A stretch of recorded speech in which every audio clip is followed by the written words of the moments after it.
ఈ వీడియోలో ఇచ్చిన అంక శ్రేణి యొక్క మొత్తంను ఎలా కనుగొనాలో నేర్చుకుంటాం. దీనిని ఇంగ్లీష్లో అరిథ్మెటిక్ సిరీస్ ఇంట్రడక్షన్ అని అంటారు.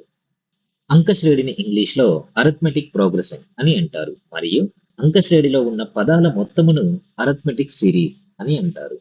ఒక అంక శ్రేణిని తీసుకుందాం. Set of 1, 2, 3, 4 so on n వరకు.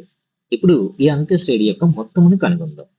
అంక శ్రేణి మొత్తమును Sn తో సూచిస్తే Sn equal to 1 plus 2 plus 3 plus so on plus n అవుతుంది.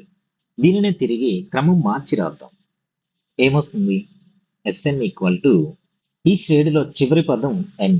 క్రమం మార్చి రాస్తే ఇది మొదటి పదం అవుతుంది మరియు దీనిలో మొదటి పదం చివరి పదం అవుతుంది. కాబట్టి n అనేది దీనిలో మొదటి పదం అవుతుంది. కాబట్టి n ప్లస్ రెండో పదం ఏమవుతుంది? n కి ముందు పదం దీనిలో రెండో పదం అవుతుంది. n కి ముందు పదం ఏమవుతుంది? n కి ఒకటి తక్కువ ఉంటుంది కాబట్టి n-1 అవుతుంది. కాబట్టి దీనిలో రెండో పదం n-1 అవుతుంది. ప్లస్ దాని ముందు పదం ఏమవుతుంది? n-1 కి ఒకటి తక్కువ ఉంటుంది కాబట్టి n-2 అవుతుంది. ఇలా రాసుకుంటూ వెళ్తే చివరి పదం దీనిలో మొదటి పదం అవుతుంది. అంటే చివరికి ఒకటి వస్తుంది. ఇక్కడ మీరు గమనిస్తే దీనిలో ఉన్న పదాలు మరియు దీనిలో ఉన్న పదాలు ఇవి రెండు సమానమే. దీని యొక్క క్రమాన్ని మార్చి రాస్తే ఇది వచ్చింది. అంతే. ఇప్పుడు ఇవి రెండింటిని కలపండి. Sn ప్లస్ Sn అంటే 2Sn ఈక్వల్ టు ఇవి రెండు కలిపితే 1 ప్లస్ n. దీనిని n+1 అని రాసుకుందాం. ప్లస్ ఇవి రెండింటిని కలిపితే 2 ప్లస్ n-1 చేస్తే రెండులోంచి ఒకటి తీసివేస్తాం. అప్పుడు ఏమొస్తుంది? n+1 వస్తుంది. ప్లస్ ఇవి రెండింటిని కలుపుతాం. ఈ రెండింటిని కలిపితే 3 ప్లస్ n-2 అంటే 3లోంచి 2 తీసివేస్తే n+1 వస్తుంది. ప్లస్ సో ఆన్ ఇలా చేసుకుంటూ వెళ్తే చివరి పదం n మరియు 1. n మరియు 1 కలిపితే n+1 వస్తుంది. ఇక్కడ మీరు గమనిస్తే ఇక్కడ ప్రతి పదం n+1 వచ్చింది. అయితే n+1 అనే పదం ఎన్నిసార్లు వచ్చింది? చూడండి, మనం తీసుకున్న అంక శ్రేణిలో 1, 2, 3 సో ఆన్ n వరకు ఉన్నాయి. అంటే n పదాలు ఉన్నాయి. ఈ రెండింటిలో n పదాలు ఉన్నాయి కాబట్టి దీనిలో కూడా n పదాలే ఉంటాయి. అంటే n+1 అనేది n సార్లు వచ్చింది.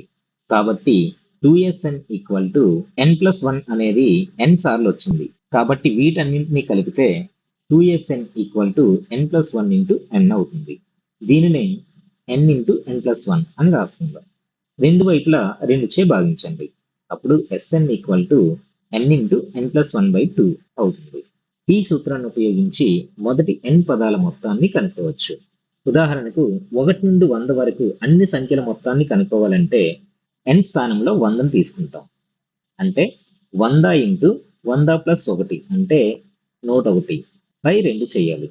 అప్పుడు 100 ఇంటూ 101/2 అవుతుంది. ఈ సూత్రాన్ని ఉపయోగించి ఇలాంటి సమస్యలు చాలా సులభంగా సాధించవచ్చు. ఇదే సూత్రాన్ని మరో రకంగా రాసుకుందాం. Sn equal to n into n+1/2. ఈ సూత్రాన్ని తీసుకున్నాం.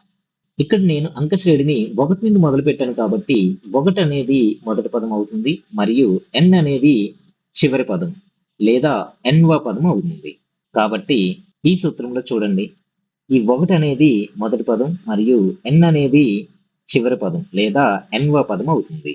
కాబట్టి Sn equal to n into n+1/2లో n అనేది nవ పదం అంటే an అవుతుంది మరియు 1 అనేది మొదటి పదం అంటే a1 అవుతుంది. కాబట్టి దీనిని ఎలా రాయొచ్చు? Sn equal to n into a1 plus an/2 అని రాయొచ్చు. అంటే మొదటి పదం మరియు చివరి పదం ఈ రెండింటి యొక్క సరాసరి చేస్తున్నాం మరియు దానిని n తో అంటే పదాల సంఖ్యతో గుణిస్తున్నాం. ఇక్కడ n అంటే పదాల సంఖ్య. కాబట్టి అంక శ్రేణిలో మొదటి n పదాల మొత్తం Sn equal to n into n+1/2. ఈ వీడియోలో మనం ఏం నేర్చుకున్నాం? అంక శ్రేణిలో మొదటి n పదాల మొత్తంను ఎలా కనుగొనాలో నేర్చుకున్నాం.